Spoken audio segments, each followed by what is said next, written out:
Basement of La Penta, it's WICR. Hello, everyone. Welcome back to the Sports Vault. I'm your host with the most, Jersey Joe Archino, and it is NBA draft time tonight. The NBA draft back. It is an incredible time for a basketball fan, and I got to be honest, kind of doing the show prep for today, listening to Colin Cowherd. Kind of on his at the end of his first segment, he said he thinks tonight's going to be utter chaos. I completely agree, and I think when you look at the movement we're going to see in tonight's draft, it's really going to be hectic. Now, there's always movement on draft night. There's always guys wearing hats of teams that they're never going to actually play for. But I think tonight we're going to see a lot of it, even in the top picks. I mean, there's reports now that's about the Knicks possibly moving. There's reports of the Celtics that were possibly trying to get the 76ers third pick. There's going to be a lot of movement. Even the Lakers and DeMarcus Cousins, his name has been linked heavily with them, and right now that situation continues to be monitored.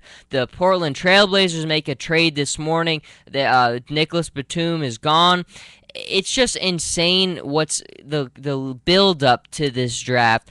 And at the end of the day, I think you kind of have to ask, and I've talked a lot about it, is this a very strong draft class? And I think it is to a point. I think once you get outside of that top 10, it's a little interesting. But I really believe that outside of maybe those top 4 or 5 guys, I don't know if I would feel like there's guys like Justice Winslow who are probably going to be very good players but around that 7 range. But I really have felt all along DeAngelo Russell is the best player. I put out a tweet this morning. More than any point in NBA history, today's game is all influenced away from the basket. That's what it is. I mean, if you follow basketball, and even if you don't, if you watch the NBA for a little while, you'll see it really fast. The game is all away from the basket. Now, look, guys like Dwight Howard, they have their usefulness, but they're not what's putting you over the top. They're not what's winning games. You look at the Miami Heat, they got to 4 straight finals without a center. That would not have been possible in the NBA. Even when you go back to the late 90s and the early 2000s, maybe till about 2004, that would not have been possible. But in today's NBA, it has changed. It is much more wing play oriented. It's more about having guys who can create a shot, who can penetrate the defense, who can create space. That's what the NBA is, ball movement, guys who can hit shots. I mean, you look at a guy like Blake Griffin. Blake Griffin came to a point where his game really was in trouble because he could not hit a shot. The guy didn't have a good enough game away from the basket, and you give Blake Griffin a lot of credit because he's worked at it, he's worked really hard, and he has started to develop more of a perimeter game. He can hit those shots more comfortably now. But then you look at some of these other guys, like I think right away the guy, everybody who's obviously going to be one of the top picks, Jahlil Okafor, is the guy who I think is kind of the representation of what the NBA isn't and what doesn't win today. He's going to be a guy who's going to put up numbers. I mean, he could be a walking double-double machine. But I guarantee you the team that drafts him is not going to win. That's not going to translate to wins. Even Colin Cowherd this morning was talking about guys who translate to wins. I don't believe Okafor translates to wins. He's a guy who's – I mean, let's look at DeMarcus Cousins. The guy whose name has been all over the place, link trade to the Lakers. This is a guy who's just an incredible basketball talent.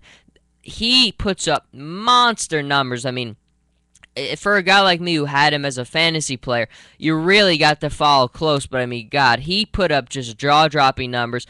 Averaged 24.1 points per game, 12.7 rebounds per game, a block per game, player efficiency rating of 25.29, so pretty high. In the season before that, I mean, it's basically all the same. He's a walking just billboard putting up numbers. You know what the Kings finished with? 29-53. The Kings are one of those teams that just can't get out of their own way sometimes. They've been in this NBA draft in the money picks for as long as you can remember now. And it just, I think it goes to show you, does it translate to wins? DeMarcus Cousins doesn't. I don't even think Dwight Howard does. Dwight Howard is a nice piece, a nice chess piece on a team with a lot of players And that's how Houston's built. Houston is built around the Hardens, built around guys who can score, shoot the three-point ball is what their MO is. And then Dwight's kind of the guy who's in the middle and he's picking up the rebounds.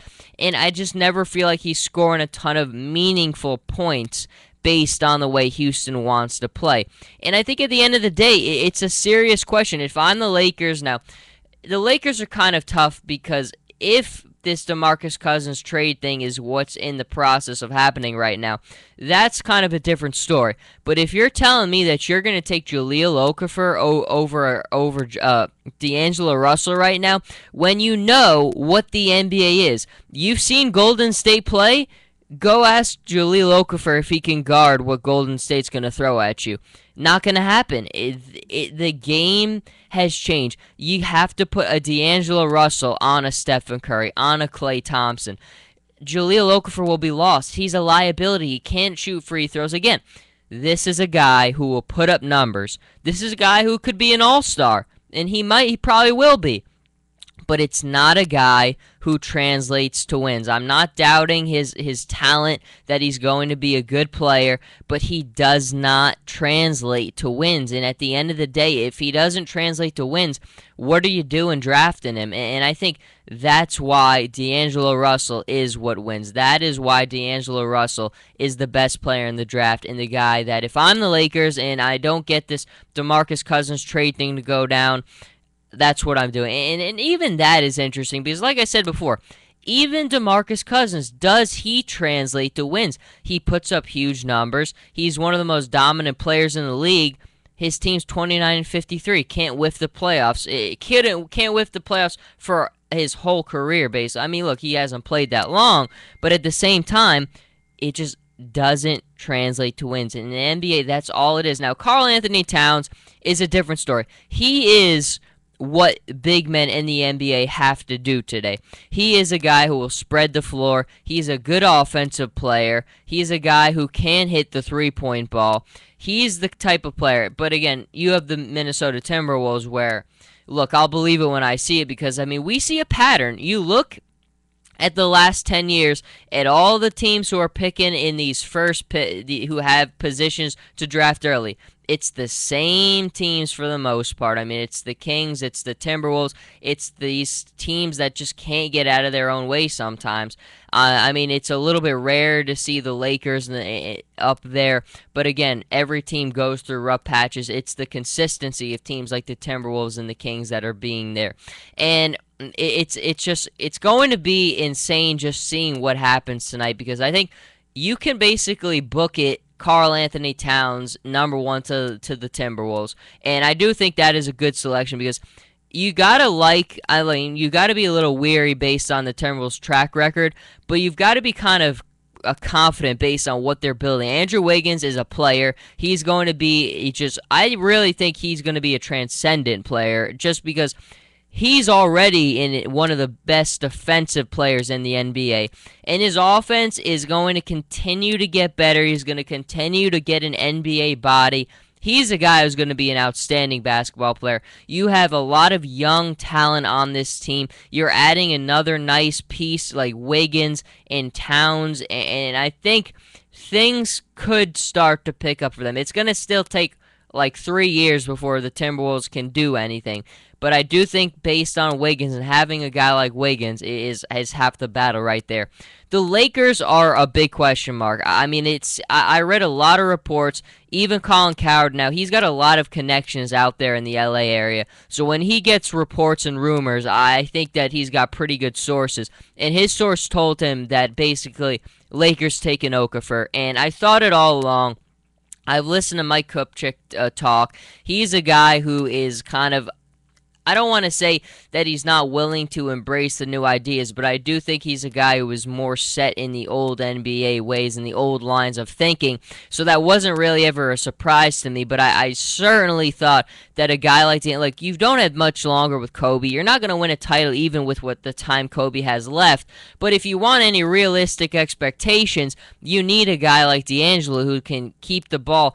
helping Kobe not I mean, that's been part of the reason I think Kobe's gone down with these injuries the last 2 years, is because he has to do so much with the ball, and when he's excelling at his most, he's the kind of guy who can get the ball, somebody else has it in their hands, makes things a lot easier for Kobe. Kobe's had to do a lot more by himself these last 2 years, and certainly DeAngelo would help.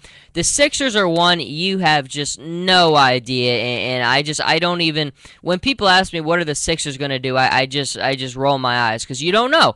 The Tank Masters, I mean, taking and two injured players the last 2 years, I mean, you have no idea. They should, I mean, let's say that it goes Towns, Okafor, which I think Towns is 100%. Okafor is very likely, depending, though, on what happens with this DeMarcus Cousins thing, we'll see. Philly should be in position to take DeAngelo Russell, and if they are, I think that's what a realistic GM would do.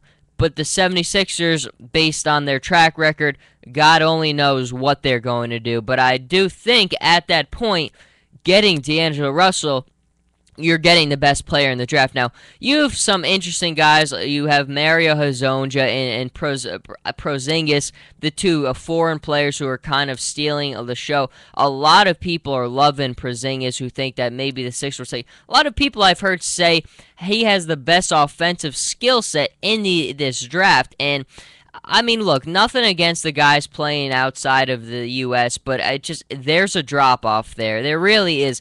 There's a lot of guys who've done a lot of nice things in the NBA, but I am always very weary. If you're a team and you have an important pick like this, if you're telling me you're going to take a guy like Porzingis over a guy like DeAngelo Russell, I'm sorry. I can't do that. I really can't. I mean, for us, we don't have the access that some of these guys have. So clearly it's harder to get access to film on a guy like Porzingis. We've seen a lot more of a guy like DeAngelo Russell. But it's difficult call. If I'm a GM and my job is on the line, if I'm taking a guy like Porzingis over DeAngelo Russell, I'm not doing that. DeAngelo has shown me what he can do. He's a guy who I think it's pretty clear and easy to tell with some guys what they're going to be able to translate to in the NBA. Russell is a guy like that to me, where it's pretty clear, pretty easy. This is a guy who's going to be an outstanding basketball player. The Knicks are the interesting one, though. They fall in kind of a tough spot. I could realistically see them trading back, because let's say that, and I think this is very possible, the NBA draft goes Towns, Okafor, Russell. I think there's a good possibility that happens. If that does happen, I don't know if I'm in love with where the Knicks are. You go Hezonja, you go Porzingis. Those are big risks for me. I know a lot of people are raving about them, but again, I just think when you start looking outside of our borders and you look at Dusseldorf and places like that, it's difficult. It really is. It is difficult to do, and I would be concerned if I'm the Knicks. I really wouldn't hesitate to trade back. Now, they still could get DeAngelo Russell, and we know how much Phil Jackson expressed how much he thinks how good of a player he is. But, man, it's difficult. It is. The 76ers are the big one. Once they pick, the rest of the draft falls into place. I really, really think they're the team where we just have no idea. The Lakers are kind of over there too, but there's still not a ton of guesses what they're going to do. They're either going to do Okafor, I think, or they're going to work out a trade and they're going to get the Kings are going to get that pick. That's what it's going to come down to. The Sixers are just, I have no idea. They should take DeAngelo Russell. I think he will be there, but you never know. And then the Knicks are in a tough spot. Even Moutier. I didn't even mention Moutier. Moutier is another case where, man, I don't like taking guys like that. Where, look, a lot of people rave about the kid Moutier. But again, China is such a difficult league to kind of translate and gamble your franchise on. I mean, the defense they play there, I've heard from so many sources how suspect it is. The access, and just, it's a different world, and if that's what you're banking off on. Now, the physical attributes for a guy like Moody are the things that are just next level that have got to make you salivate if you're a GM. But I really think if you're a GM, the access that you have that we've seen all year with the Towns and the Okafers and the Russells, those are the guys that you take because those are the guys that I think you can trust. I don't know if I have the same level of trust in guys like Moody, guys like Porzingis, and that's not to knock the leagues and where they play, but it's like soccer. Soccer, if you're a professional soccer, if you're a Chelsea or if you're a Real Madrid, you're not looking at a kid in the U.S. the way that you'd look at a kid in your own backyard. It's just the way it is. It's realistic. You're going to look at the places, the powerhouses that produce soccer players. The powerhouse that produces basketball players is the United States.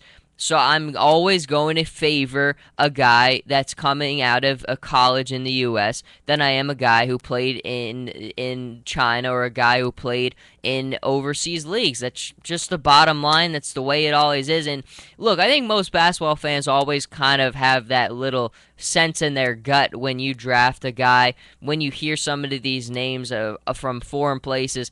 It's not, again, not knocking the places. It's just realistic. There's guys who win. There's guys who you can trust. I think that the ones that we have, the ones that we know, are the ones more trustworthy. But that is about it for this segment. A couple more seconds leading into the next one. There's going to be a lot of NBA talk. I mean, it's exciting because I do think it's going to be hectic. There's a lot of question marks. Going to rescan the news and see what happens. Don't go anywhere. We'll be right back.